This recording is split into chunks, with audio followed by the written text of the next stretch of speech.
Hi guys, postman's bin. I'll just put that there because I know what's in here, or at least I'm pretty confident I know what's in here. If I can open it. The answer is not a lot.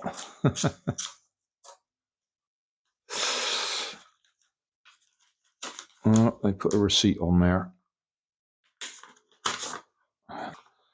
Right. That's what it is. Are we focused on that at all? We're not, are we? Okay, any idea what that is? Or they are, because there's two of them. I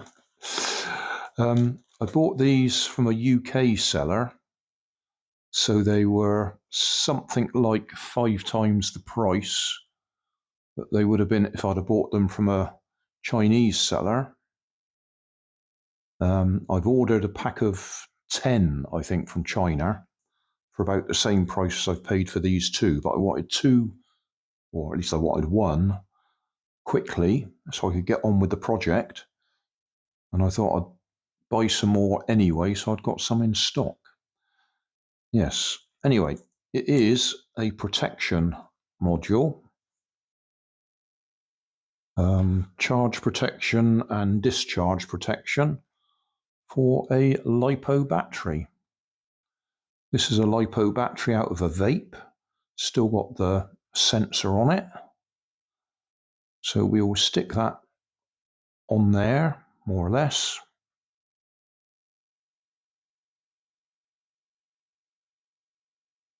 The leads to the battery go on the outside. That says B- and B+.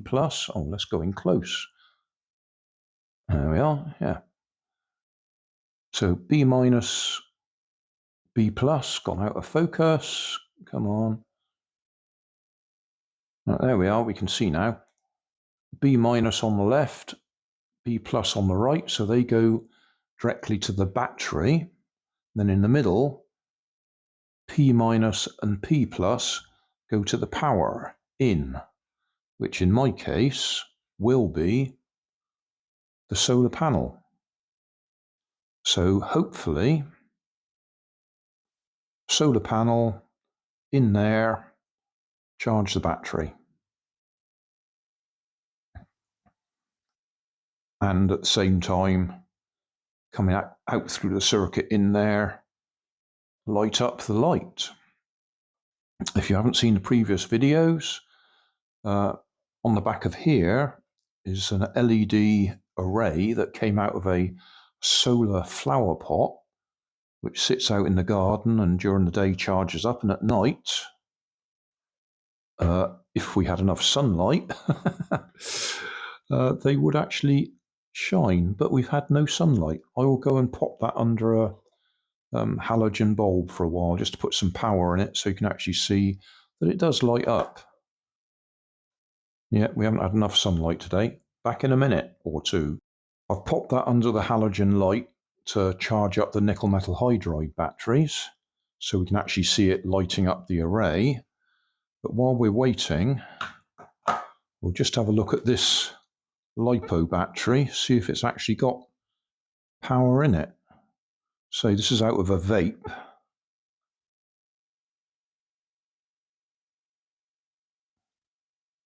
Uh, 3.14 at the moment. So we will be able to see if we can get any power into it from the solar panel later. What I'll do now is connect this up. I've been a bit generous with the length of these tails, but that's what we have. So power in, through the circuit to the battery. If the battery is discharged too far, then the circuitry disconnects the battery from there. And if it's been overcharged, the circuit disconnects the battery. So it's overcharge and over discharge protection. And at the moment, we should have exactly the same voltage showing that we had before we did anything to it. So if we go across there, yeah, 3.1, which is quite low. The battery is quite low, so at least we'll be able to see if the solar panel puts power into it. So I'll just go and grab it from under the halogen light and see if it'll light up the array at the moment. And then we'll put that connector on the solar panel, or at least on the circuit next to the solar panel, and see if we can get some power into it. Soldering done. I did put another connector on the batteries so we can reconnect the batteries if we need to. So if we plug that back in again, okay, lights come on.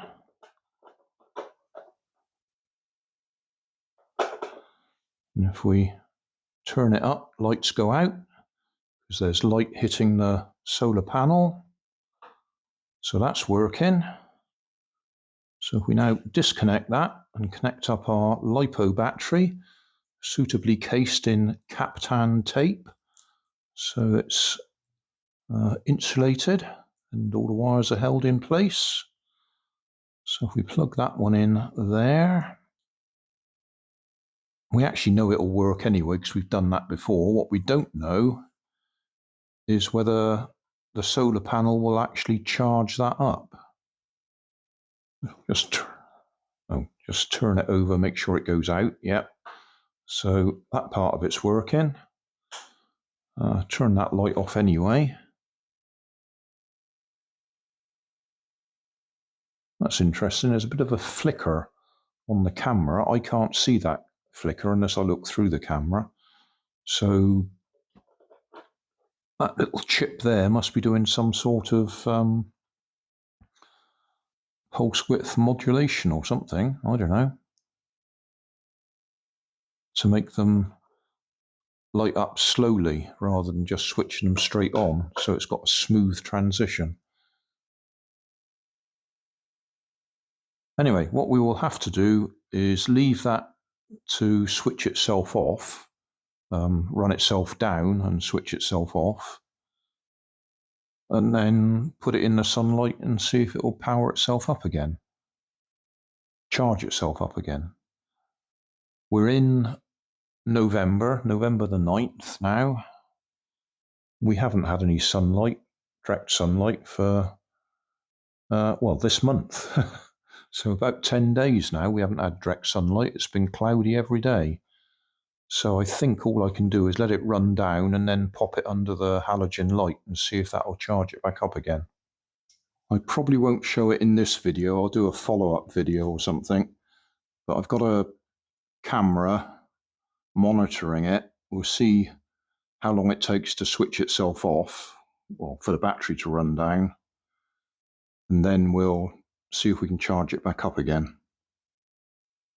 We've left it and the battery's obviously run down because the light's gone out. It's 8 o'clock at night in November, so we've got no sunlight. It's not going to recharge from the sun. So what I'm going to go and do is pop it under a halogen bulb for a while and see if it'll recharge. Well, a very quick test. It's been under the halogen light for less than 10 minutes. But if I switch the light off, we must be putting some power back into the battery. Either that or it's recovered on its own, which is always a possibility. But it looks like we are putting power into it. As I say, it's November. I don't think we'll get enough sunlight to actually charge it up. But I guess I ought to try that. So I will leave it in the window ledge and see if it charges up tomorrow. Obviously it'll run down again tonight when I put it there, but we'll leave it there and see if it does get any power in it tomorrow.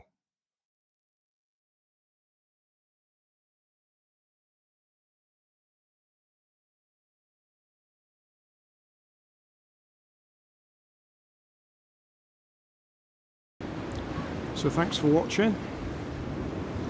Don't forget to like and subscribe. Leave us a comment so I know how I'm doing.